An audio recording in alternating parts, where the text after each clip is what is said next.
हे यो संत समाज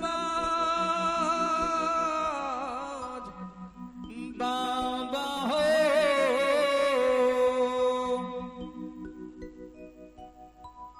ये धर्मराज बाबा अंतर जानी घट घट में विराज करने वाली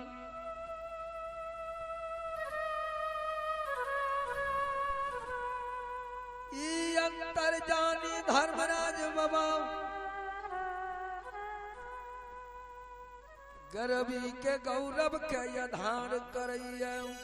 महली कहो धर्म के धर्म बचावैया ई बाबा धर्मराज बाबा आपन माया के ये फैलावैया संसार गाम गाम नगर नगर पनियार बनावैया आ सब पनियार के नगर नगर गांव गांव जिला जिला घुमावैया। इसी प्रकार से एक समय मोगली राजा की राज रहती।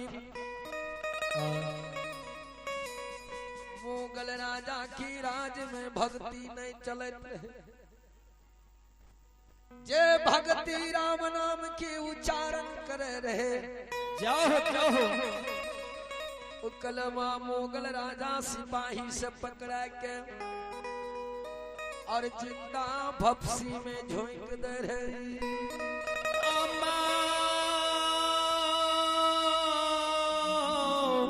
मौली कहो हे हो पनियार बाबा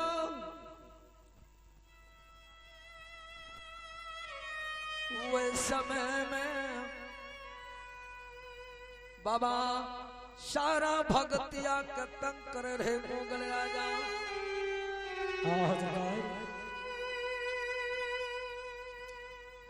और वह समय में बेनी से सतबन क्या लेने रहे गोसाई बेतिया गंगा घाट में जा जा हो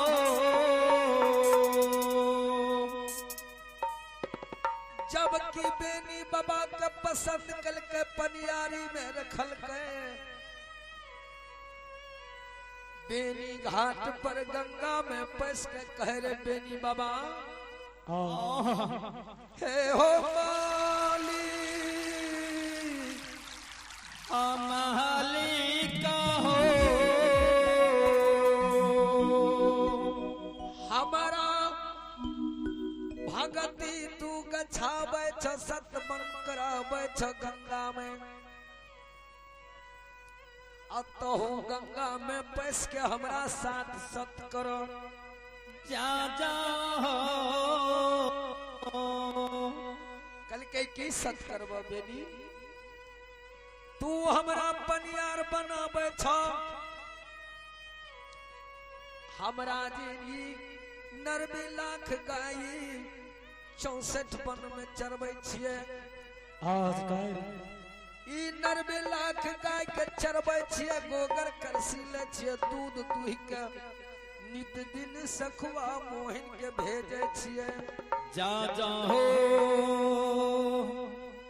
बाबा हमरा तू पनियारी गछैबो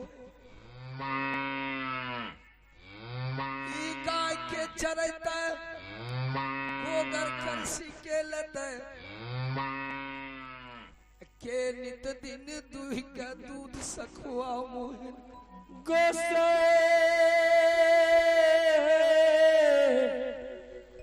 ठाकुर जियो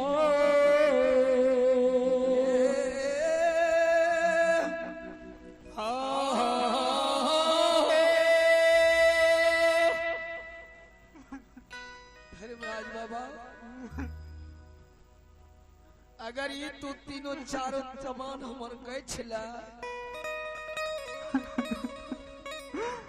बाबा लाठी ले आज 64 वन में गाय चरई हो गोगर करसीली हो बाबा सब गाय के तू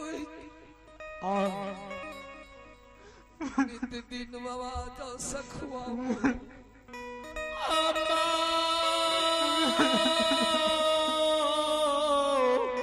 मालिका हो होता हमें